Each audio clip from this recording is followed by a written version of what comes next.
Hello dear children, how are you all? Fine? Today we are going to learn the next language function, adverb clause of purpose.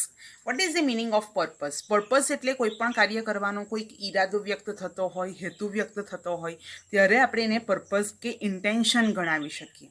For example, my uncle went to USA to earn the money. મારા uncle USA ગયા હતા શું કરવા માટે? To earn the money earn કરવા માટે. I read English daily to improve my English. To improve. તો હું દરરોજ અંગ્રેજી વાંચું છું. શા માટે? મારું અંગ્રેજી ઇમ્પ્રૂવ કરવાને માટે હું વાંચું છું. તો આવા એક્ઝામ્પલ્સની જ્યારે વાત કરવામાં આવે, કોઈ પણ વ્યક્તિ જ્યારે કોઈ પણ કાર્ય કરે અને એ કાર્ય કરવા પાછળનો ચોક્કસ પર્ટિક્યુલર હેતુ દર્શાવવાનો હોય, કાર્ય કરવાનો ઈરાદો એની પાછળ વ્યક્ત થતો હોય, ત્યારે આપણે adverb clause of purpose or intention language ફંક્શનનો ઉપયોગ કરી શકીએ છીએ. Try to understand this. When we want to do any work with the specific intention or purpose or particular intention, at that time we can use this language function adverb clause of purpose. Now see the language elements. Without the language elements we can't learn this properly. Language elements are 8. First is for, to, in order to, with a view to, in order that, so that અને lest. તો આ 8 એના language functions છે. તો એ language ફંક્શન્સની અંદર elements જે યુઝમાં આવે એ important છે, એનો મિનિંગ થાય છે ને માટે ના ઈરાદાથી વિથ ધી પર્પઝ ઓફ કોઈ પણ કાર્યનો ઈરાદો વ્યક્ત થતો હોય, હેતુ વ્યક્ત થતો હોય, ત્યારે આપણે આ લેંગ્વેજ ફંક્શન એટલે કે પર્પઝનો યુઝ કરી શકીએ. When we want to do any work with the specific, with the particular purpose or intention, at that time we can use this language function. Now please note down this, and afterwards we should learn the sentence structure of these elements. So please note down. Now see the sentence structure. See the sentence structure of these all 7. First, for, with a view to, in order to, that, so that, in order that. તો આપણે 3 structure યાદ રાખવાના છે. 3 structure યાદ રાખશું ને એટલે આપણને બાકીના સાથે સાથ સમજાઈ જશે. અને 8મું લેસ્ટ, એ લેસ્ટનું થોડું સ્ટ્રક્ચર અલગ છે અને એના સેન્ટેન્સ પણ અલગ જોઈશું આ સાથે સાથના એક્ઝામ્પલ્સ જોયા પછી. એક વસ્તુ ખાલી યાદ રાખવાની છે, ફોર અને વિથ અ વ્યૂ ટુ જો વાક્યની અંદર આવે, વ્યક્તિ કોઈ કાર્ય કરે છે, ફોર અને with a view two conjunction તરીકે આવે અને એના પછી વ્યક્તિનો કાર્ય કરવાનો ઈરાદો, પર્પઝ, ઇન્ટેન્શન જ્યારે વ્યક્ત થતો હોય ત્યારે હંમેશા ક્રિયાપદને આઈએનજી આવશે. આ મેઇન પોઈન્ટ છે. ફોર પછી ક્રિયાપદને આઈએનજી અથવા વિથ અ વ્યૂ ટુ વાળું વાક્ય હોય તો ક્રિયાપદને આઈએનજી. આ ટુ જોવાથી તમારે ગભરાઈ જવાનું નથી કે આ તો ટુ છે એટલે મૂળ રૂપ જ આવે, કે ટુ છે એટલે ઇન્ફિનિટિવ છે, ક્રિયાપદ આગળ અને પાછળ હોય તો એ ટુ પછીનું ક્રિયાપદ મૂળ રૂપ જ આવે. એ મિસગાઈડ થવાનું નથી, ડિસગાઈઝ નથી થવાનું. તમારે એક જ વસ્તુ ખાલી ધ્યાનમાં રાખવાની છે કે ફોર અને વિથ અ વ્યૂ ટુ આવે એટલે એની પાછળ ક્રિયાપદને આઈએનજી જ લાગેલું હોય અને ક્રિયાપદને આઈએનજી લાગ્યા પછી ત્યાં ઓબ્જેક્ટ આવી શકે, અધર વર્ડ્સ આવે, કંઈ કદાચ ન પણ આવે. બરાબર છે, એટલે એ ખાસ ધ્યાન રાખશું. ત્યાર પછી થર્ડ, ફોર્થ, ટુ અને ઇન ઓર્ડર ટુ. તો આ ટુ અને ઇન ઓર્ડર ટુ એ ખાસ ધ્યાનમાં રાખવાનું છે. તો હવે પેલું જે પોઈન્ટ હતો કે ટુ પછી બેઝ વર્બ જ આવે, તો હા આ સ્ટ્રક્ચરની અંદર આપણે બેઝ વર્બ લઈશું. સબ્જેક્ટ અથવા નાઉન આવે, કર્તા અથવા સંજ્ઞા આવે, કોઈનું પણ નામ આવે, વર્બ અથવા ટુ બી આવે. ત્યાર પછી ટુ અથવા ઇન ઓર્ડર ટુ હોય, અહીંયા સ્લેશ છે તો એનો અર્થ થાય છે ઓર અથવા. ત્યાર પછી તમારે અહીંયા બેઝ વર્બ જ લખવાનો છે. આ ખાસ ધ્યાન રાખવાનું છે. જેમ આની અંદર આપણે આ વર્બ ધ્યાનમાં રાખીએ છીએ, વર્બ પ્લસ આઈએનજી, તેમ અહીં અંદર ક્રિયાપદનું મૂળ રૂપ જ આવે. બરાબર, ગો, વેન્ટ અને ગોન. તો ગો એ ક્રિયાપદનું મૂળ રૂપ છે ફોર એક્ઝામ્પલ, તો એ મૂળ રૂપ જ આવશે અને ત્યાર પછી અધર વર્ડ્સ. નાવ નેક્સ્ટ, આ એક સ્ટ્રક્ચર બરાબર તમારે ધ્યાનમાં રાખવાની છે અને એ છે ધેટ, સો ધેટ અને ઇન ઓર્ડર ધેટ. જો સો ધેટ તમારે આટલી નાની સ્પેસ રાખવાની છે, એની અંદર વધારેમાં આવવું નહીં જોઈએ. કારણ કે સો અને ધેટ પછી વચ્ચે જો એડજેક્ટિવ હોય, સો વચ્ચે એડજેક્ટિવ હોય તો એ એડવર્બ ક્લોઝ ઓફ રિઝલ્ટ થઈ જાય. જ્યારે અત્યારે આપણે લર્ન કરી રહ્યા છીએ એડવર્બ ક્લોઝ ઓફ પર્પઝ, અને પર્પઝની અંદર સો ધેટ એ એકી સાથે બોલાતો શબ્દ છે. એટલે ધેટ, સો ધેટ અને ઇન ઓર્ડર ધેટ. બરાબર. અહીંયા આપણે વિથ અ વ્યૂ ટુ ને ફ્રેશ પ્રિપોઝિશન્સ તરીકે પણ ગણાવી શકીએ. With a view to, in order that, એને ફ્રેશ પ્રિપોઝિશન્સ પણ કહેવાય. પ્રિપોઝિશન્સ અને ફ્રેશ પ્રિપોઝિશન્સ તમે 10th સ્ટાન્ડર્ડની અંદર પણ પ્રિપોઝિશન્સ જોયેલા હશે. બરાબર. તેની અંદર પણ આ એક with a view to, in order that A fresh પ્રિપોઝિશન્સ તરીકે પણ યુઝ થયા છે શબ્દ સમૂહવાળા નામયોગી અવ્યય તરીકે. હવે ધેટ, સો ધેટ અને ઇન ઓર્ડર ધેટ વાક્યની વચ્ચે કંજક્શન તરીકે આવે અને આગળ વ્યક્તિ કોઈ કાર્ય કરે છે અથવા કાર્ય કરતી હતી અથવા કાર્ય કરશે કોઈ પણ કાળની અંદર, પણ એટલું યાદ રાખવાનું કે કંજક્શનની આગળ જે ટેન્સ, બધાની અંદર જે કંજક્શનની આગળ જે ટેન્સ યુઝ થયેલો છે એ જ પાછળ ઈરાદો દર્શાવવા માટે એ ટેન્સ યુઝ થશે. સબ્જેક્ટ અને નાઉન બેમાંથી એક, વર્બ અથવા ટુ બી, ત્યાર પછી ધેટ આવે અથવા તો સો ધેટ આવે અથવા તો ઇન ઓર્ડર ધેટ આવે સાથે જ. બરાબર. ત્યાર પછી શું લખવાનું છે તો ફરી પાછું આખું એક વાક્ય. અહીંયા માત્ર આઈએનજી હતું, અહીંયા માત્ર ક્રિયાપદનું મૂળ રૂપ હતું, જ્યારે અહીંયા મોટે ભાગે પ્રોનાઉન આવશે. અહીંયા મહેશભાઈ આવે તો ત્યાં હી આવે. બરાબર છે. અને ત્યાર પછી મોડેલ ઓક્સિલરીઝ. મોડેલ ઓક્સિલરીઝ કયા? આગળ વર્તમાન કાળ હોય તો પાછળ પણ વર્તમાન કાળ. બરાબર છે.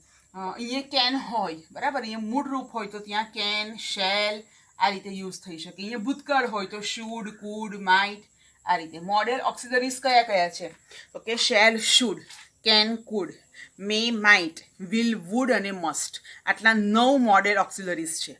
એમ તો ઓટ ટુ, નીડ ટુ અને ડેર ટુ આ 3 પણ મોડેલ ઓક્સિલરીઝ જ આવે, પણ આપણી અત્યારે જે સિલેબસની અંદર જે કરવાના છે તેની અંદર shall, should, can, could, will, would, may, might અને મસ્ટ આ 9 જે મોડેલ ઓક્સિલરીઝ છે એ આવશે. તેમાં શુડ એ શેલનું ભૂતકાળનું રૂપ છે, કુડ એ કેનનું ભૂતકાળનું રૂપ છે, વુડ એ વિલનું ભૂતકાળનું રૂપ છે, માઇટ એ મેનું ભૂતકાળનું રૂપ છે અને મસ્ટ એ મૂળ રૂપ અને ભૂતકાળનું રૂપ બંનેમાં જ કાઉન્ટ કરી શકીએ આપણે એને. બરાબર છે. તો એને આપણે મોડેલ ઓક્સિલરીઝ તરીકે કાઉન્ટ કરશું. જો વાક્ય આગળ અહીંયા વર્બ તમને જો V1 આપેલું છે તો અહીંયા પાછળ કેન, શેલ, મે અથવા મસ્ટ આ 4માંથી કોઈ પણ એક આવે. પણ જો અહીંયા વાક્ય ભૂતકાળનું આપેલું છે તો તમારે અહીંયા કુડ, શુડ, વુડ, માઇટ અથવા મસ્ટ આ 5માંથી તમે કોઈ પણ એક લખી શકો છો. બરાબર. અને ત્યાર પછી ક્રિયાપદનું મૂળ રૂપ જ આવે. એકચ્યુઅલી અહીંયા V1 જ આવે. બરાબર. અને ત્યાર પછી તમારે અધર વર્ડ્સ લખવાના છે. જો વાક્ય પેસિવમાં આવે તો ત્યાર પછી અહીંયા MA + B + V3 તરીકે નોટ કરી શકો તમે. તો આ રીતે સ્ટ્રક્ચર્સ છે. જ્યાં સુધી તમે એક્ઝામ્પલ્સ નહીં કરો ને ત્યાં સુધી આ રૂલ્સ વર્થલેસ છે. બરાબર. તો આપણે એના એક્ઝામ્પલ્સ જોઈ લઈએ અને એને ઇન્ટરચેન્જ પણ કરીએ, સાથે સાથ પોઈન્ટ્સની અંદર એક્ઝામ્પલ જોઈ લઈએ. તો રાઉન્ડ વાઇઝ આવશે. એક જ વાક્યને આપણે 7 પ્રકારોમાં ફેરવશું. ત્યાર પછી બીજા વાક્યને આપણે 7 પ્રકારોમાં ફેરવશું. પછી હું તમને એક્સરસાઇઝ કરવા માટે આપીશ, તે તમારે કરવાની છે. Okay. So please note down this sentence structure very carefully.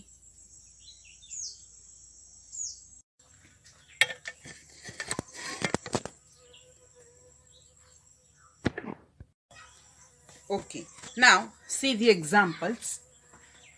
For, with a view to, in order to, that, so that, in order that.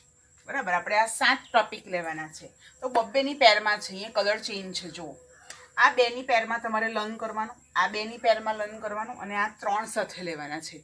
કેમ? કારણ કે સ્ટ્રક્ચર સરખા છે એટલા માટે. ફોર અને વિથ અ વ્યૂ ટુ જ્યારે આ રીતે વચ્ચે આપેલા હોય, બરાબર, કંજક્શન તરીકે અથવા ફ્રેશ પ્રિપોઝિશન્સ તરીકે, ત્યાર પછી ક્રિયાપદ મેક છે તેમાં આઈએનજી આપેલું છે. See, making, making.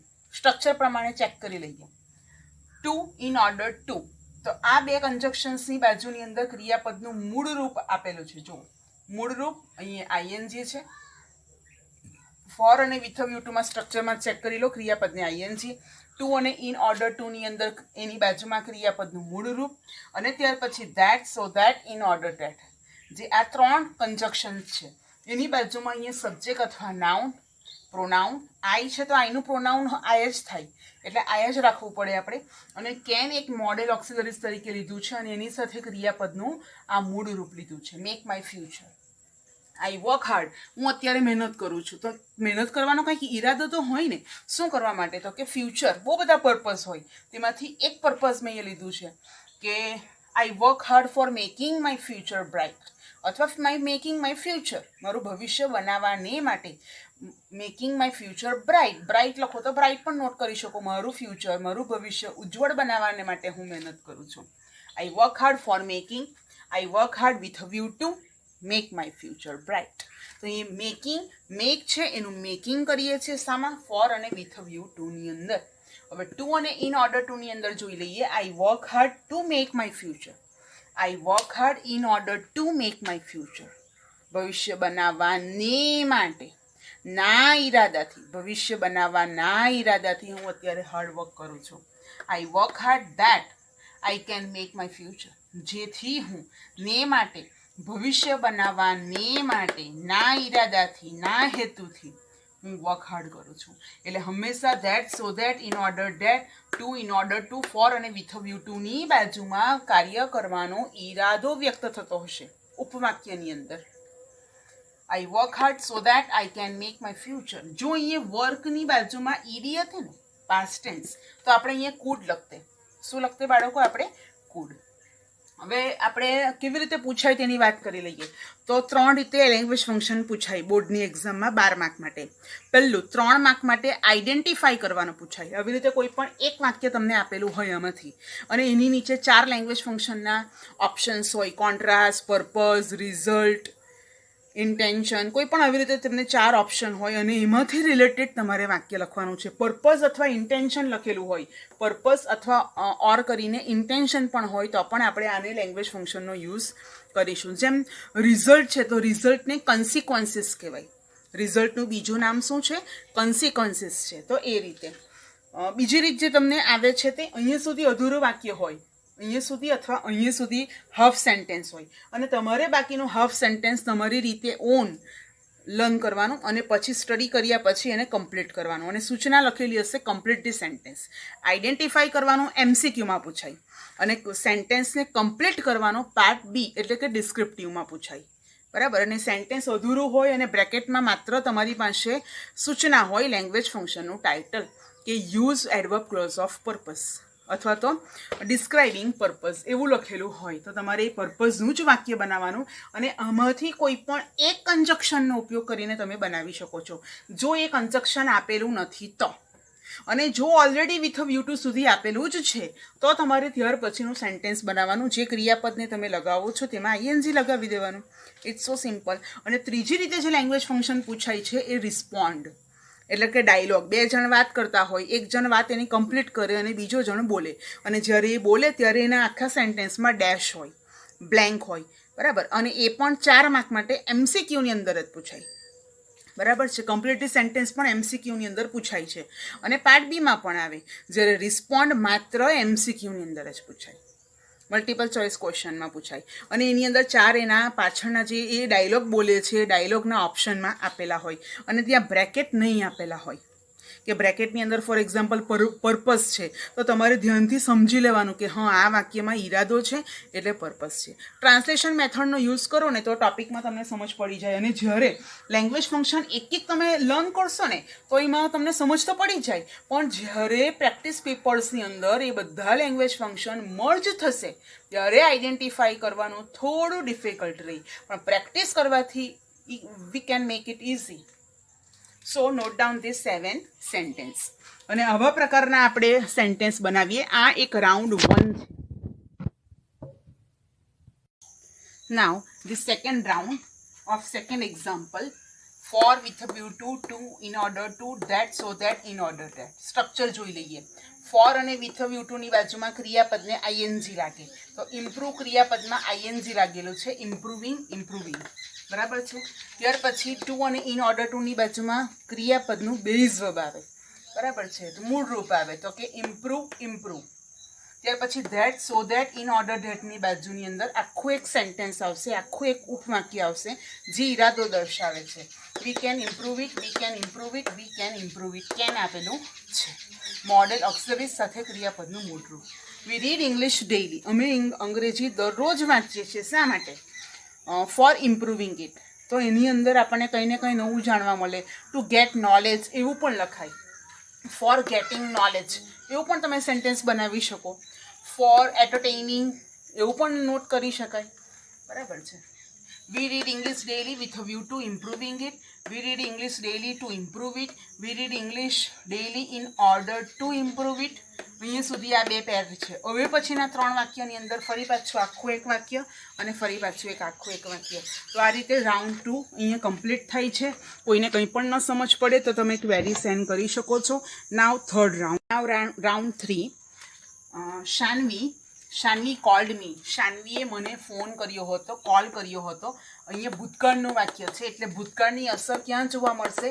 અહીંયા અસર જોવા મળે આ ત્રણની અંદર, જ્યાં આપણે આખું ઉપવાક્ય લખવાના છે તે જગ્યા ઉપર. બાકી અહીંયા આઈએનજી અને ક્રિયાપદનું મૂળ રૂપની અંદર એની કોઈ અસર જોવા મળતી નથી. ફોર અને વિથ વ્યૂ ટુમાં આઈએનજી, ટુ અને ઇન ઓર્ડર ટુની અંદર ક્રિયાપદનું મૂળ રૂપ એટલે કે V1, ધેટ સો ધેટ અને ઇન ઓર્ડર ધેટની બાજુમાં ક્રિયાપદનું પ્રોનાઉન આવશે શી. અને ત્યાર પછી આ માઇટ એ ભૂતકાળ, મેનું ભૂતકાળ છે અને મીટ મને મળવાને માટે એણે મને કોલ કર્યો હતો. તો આ રાઉન્ડ 3 તમારે લખી લેવાનો રહેશે. નાવ રાઉન્ડ 4. રાઉન્ડ 4 આપણે ચેક કરી લઈએ તો રનર્સ રેન ફાસ્ટ. તો રેન એ અહીંયા ભૂતકાળનું રૂપ છે અને એની અસર ક્યાં તમને જોવા મળશે? અહીંયા છેલ્લા ત્રણ વાક્યની અંદર જે ઉપવાક્ય લખેલા છે, જે પાછળના બધા ઈરાદા દર્શાવે છે તેની અંદર for with view to in order to ની અંદર એની કોઈ ઇફેક્ટ નહીં થશે. આ રેનની અસર સીધી આ ત્રણ પ્રકારના વાક્યોની અંદર થશે. તો રનર્સ રેન ફાસ્ટ તમે ઇન્વર્ટેડ કોમાની અંદર તમારે નથી લખવાનું, તમારે આખા જ વાક્ય લખવાના છે. એક જ વાર લખવાના, સમજવાના, એટલે તમને આવડી જશે. રનર્સ રેન ફાસ્ટ. રનર્સ ખૂબ જ ઝડપથી દોડ્યા હતા. શાના ઈરાદાથી? તો કે વિનિંગ ધી રેસ, રેસ જીતવાને માટે. તો ફોર વિથ વ્યૂ ટુની અંદર ક્રિયાપદને આઈએનજી, ટુ ઇન ઓર્ડર ટુની અંદર ક્રિયાપદનું મૂળ રૂપ, that so that in order ધેટની બાજુમાં ક્રિયાપદનું પ્રોનાઉન આવ્યું છે. અહીંયા ધે પ્રોનાઉન છે. કેમ? રનર્સ એક કરતાં વધારે સમૂહ છે એટલા માટે ધે. અને ત્યાર પછી ભૂતકાળનું એમએ, કેનનું ભૂતકાળ કુટ થશે. Win the race extra words. બરાબર છે? તો તમારે આ રીતે વાક્યને સમજવાના છે, લખવાના છે. ચાલો હવે આપણે લેસ્ટના વાક્યો જોઈ લઈએ છીએ. અને લેસ્ટના વાક્યો જોયા પછી તમને હું થોડી એક્સરસાઇઝ કરવા માટે આપું છું. એ તમારે લખી લેવાની રહેશે. લખવું ફરજિયાત નથી બાળકો, પણ એને સમજવું ફરજિયાત છે. તમે સમજી લેશો તો જ તમને કરવાની મજા આવશે. બરાબર છે? ઓકે.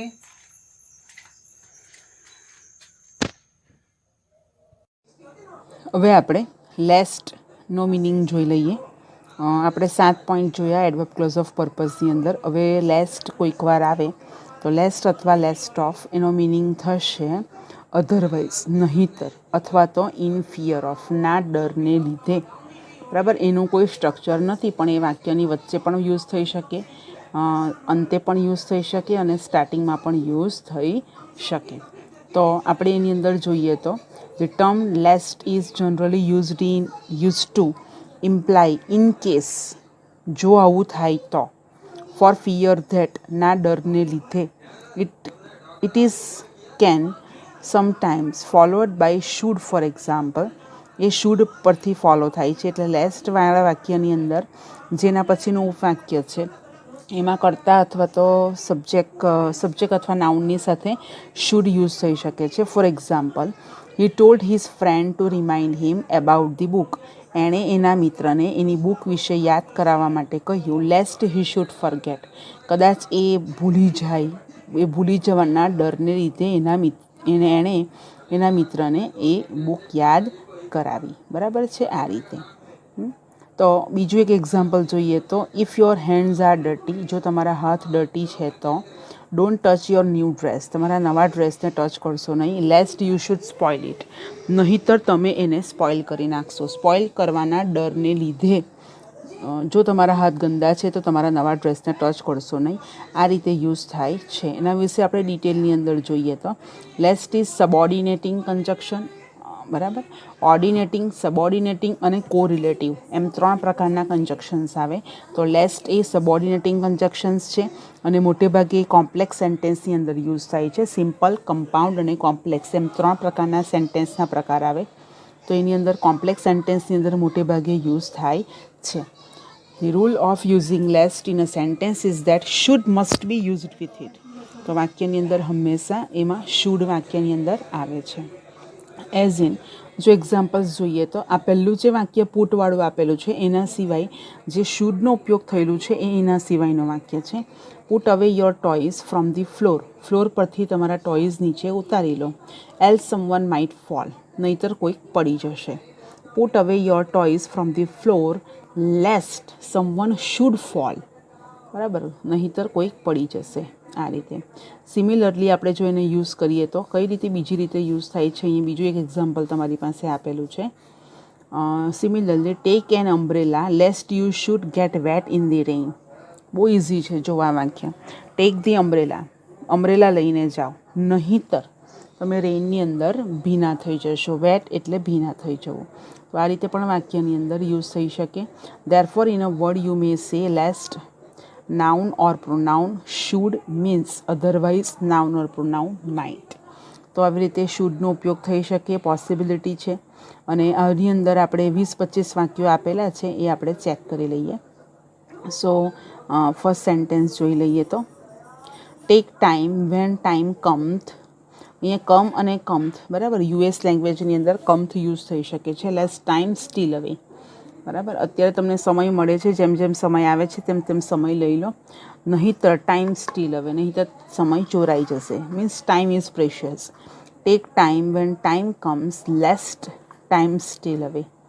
બરાબર, સેમ સેન્ટેન્સ આ રીતે તમે લખી શકો છો. Now third sentence I fear lest I should be late again. મને એનો ડર છે કે હું ફરીથી પાછી લેટ થઈ જઈશ. Fourth sentence I obey her. હું એની આજ્ઞાને પાડું છું, હું એને માનું છું. Lest she should be angry. નહીંતર એ ગુસ્સે થઈ જાય, એના કરતાં એને ઓબે કર્યા કરવાનું, આજ્ઞા પાડ્યા કરવાની. આઈ ફિયર લેસ્ટ વી કમિટ એન ઇનએક્ઝિક્યુટેબલ બ્લન્ડર. મને એનો ડર છે કે અમે કમિટ કરી લઈએ, કન્ફેસ કરી લઈએ, સમજી લઈએ છીએ કે એની ઇનએક્ઝ્યુઝેબલ, બરાબર, આક્ષેપવાળી ન હોય એવી બ્લન્ડર હોય છે. એટલે આક્ષેપ મુક્ત હોય એવી નહીં, પણ એમ ડંફાસ હોય છે એ પ્રકારની બ્લન્ડર. હી રેન અવે લેસ્ટ હી બી સીન. એ ભાગી ગયો નહીંતર એ દેખાઈ જતે. બરાબર, એ રીતે એ ભાગી જાય છે. She turned away from the window lest any one see them. She turned away from the window. Window પાસેથી એ ખસી ગઈ છે, નહીંતર એને કોઈ પણ જોઈ લેશે, એને અને તેઓને બધાને, એની સાથે જેટલા હશે તેને. He got up early that morning lest he should miss the train. એ સવારે બહુ વહેલી ઉઠી કારણ કે એને શાનો ડર હતો કે એ એની ટ્રેન મિસ કરી જશે, એના કરતાં એ ટાઈમ બિફોર ઉઠી ગઈ છે. 9th sentence I was afraid to open the door. મને ડોર ખોલવા માટેનું બીક લાગે છે. Lest he should follow me. કદાચ એ મને, નહીંતર એ મને ફોલો કરે. Be careful lest you fall from the tree. કાળજી રાખો, નહીંતર તમે ટ્રી પરથી નીચે પડી જશો. હી પોઝડ. હે અટક્યો. અફ્રેડ લેસ્ટ હી સે ટુ મચ. બરાબર, એ કંઈ પણ મને વધારે પડતું કહે એટલા માટે એ એના ડરને લીધે એ અટકી ગયો, બોલતો બંધ થઈ ગયો. 12th sentence she was afraid lest he might drown. બરાબર, ડ્રાઉન. She was afraid. એ ખૂબ જ ગભરાયેલી હતી, તે છોકરી ખૂબ જ ગભરાયેલી હતી. શાના ડરને લીધે? He might drown. તે એને ખેંચી જશે એના માટે એ ગભરાયેલી હતી. Leave now lest perchance he find you. બરાબર, અહીંથી જગ્યા છોડી દે, નહીંતર એ તને કોઈ બી રીતે શોધી કાઢે, એના પહેલાં તો અહીંથી જગ્યા છોડી દે. બરાબર, આ રીતે બાળકો અહીંયા બધા સેન્ટેન્સીસ આપેલા છે, તમારે એ સેન્ટેન્સીસની પ્રેક્ટિસ કરવાની છે. એવા 25 સેન્ટેન્સ આપેલા છે. બહુ રેર કેસની અંદર એ તમને પૂછાશે. હવે ત્યાર પછી આપણે પર્પઝ મેઇન શીખ્યા છે, તો એની પ્રેક્ટિસ કરીએ. તો એમાં complete the following sentence using this functions, અને 4 માર્ક માટે આપણે કમ્પ્લીટ ધી સેન્ટેન્સ તમને એમસીક્યુમાં પૂછાય છે. તો આ રીતે તમને પૂછાઈ શકે. અને અહીંયા સેન્ટેન્સની અંદર તમે જોઈ શકો છો કે તમારી પાસે અહીં એકદમ નાના અક્ષરે લખેલી એક્સરસાઇઝ છે. 30 વાક્યો છે. તો એ 30 વાક્યોની અંદર બ્રેકેટમાં આપેલું હશે પર્પસ, અને તમારે એના જવાબો લખવાના છે. જવાબો સ્ટડી કરવાના છે. તમે નોટબુકમાં નહીં લખશો તો ચાલશે, પણ આ તમે કોપી કરાવી લો અથવા તો સમજી લેજો. આ 30 વાક્યોના જવાબો કઈ રીતે લખી શકાય, અને કંઈ પણ ક્વેરી હોય તો તમે મને મોકલી શકો છો. ત્યાર પછી બીજી કઈ રીતે લખાય છે, તો કે રિસ્પોન્ડ ટુ ધી સેન્ટેન્સ. તો અલગ અલગ સેન્ટેન્સ પેટર્ન જે આપણે શીખ્યા, તો એને ડાયલોગ ફોર્મની અંદર, રિસ્પોન્ડ ફોર્મની અંદર કેવી રીતે લખાય, એના 5 એક્ઝામ્પલ્સ મેં આપેલા છે. મીરાવાળું વાક્યથી માંડીને ઇન્ટરવ્યુઅર સુધી, અને એના ડાયલોગ્સની અંદર 2 જણ બોલતા હોય, એક જણ બોલે બીજો સાંભળે, બરાબર. અને એની અંદર બોલનાર અથવા સાંભળનારમાં આવી રીતે બ્લેન્ક હોય, અને એનો ઓપ્શન્સમાં એના આન્સર આપેલા હોય 4, એમાંથી આપણે સિલેક્ટ કરીને લખવાના હોય છે. તો એની અંદર તમારે ટેન્સ મેન્ટેન કરવાનો છે. ઇન ઓર્ડર ટુ પછી શું છે, વિથ અ વ્યૂ ટુ પછી શું આવે, સો ધેટ પછી શું આવે, તો એ તમારે જોવાનું છે. ત્યાર પછી અહીંયા બીજા તમે જોઈ શકો છો કે રિસ્પોન્ડની અંદર 5 જવાબો સાથે છે, અને ત્યાર પછી એક્સરસાઇઝ મેં આપેલી છે. એની અંદર 16 એક્સરસાઇઝ છે, અને 16 એક્સરસાઇઝની અંદર તમને એના સેન્ટેન્સીસના જવાબો પણ અહીંયા પ્રોવાઈડ કરેલા છે. તો એ જવાબો પ્રમાણે તમારે કમ્પ્લીટ લખવાનું રહેશે, બરાબર. એ જવાબોની અંદર 16ની સાથે બીજા 4 પણ એક્ઝામ્પલના જવાબો આપેલા છે, જે એક્સ્ટ્રા છે. તમારે 16 સુધીના કવર કરવાના છે. એટલે તમારું રિવિઝન પણ પર્પઝનું થઈ ગયું છે, બરાબર છે. એટલે બીજી એક વસ્તુ પણ ધ્યાનમાં રાખવાની છે કે તમને 12th માટેનું સિલેબસ પ્રોવાઈડ કરેલું છે.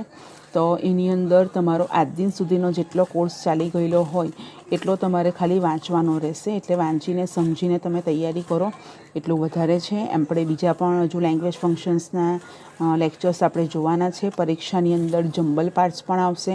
હું તમને પેપર્સની પણ PDF ફાઇલ સાથે અટેચ કરીને મોકલું છું, એટલે તમારે પેપર્સ પણ સ્ટડી કરવાના રહેશે, બરાબર છે બાળકો. ને પેપર્સના આન્સર પણ આપણે કરીશું. Okay, have a nice day.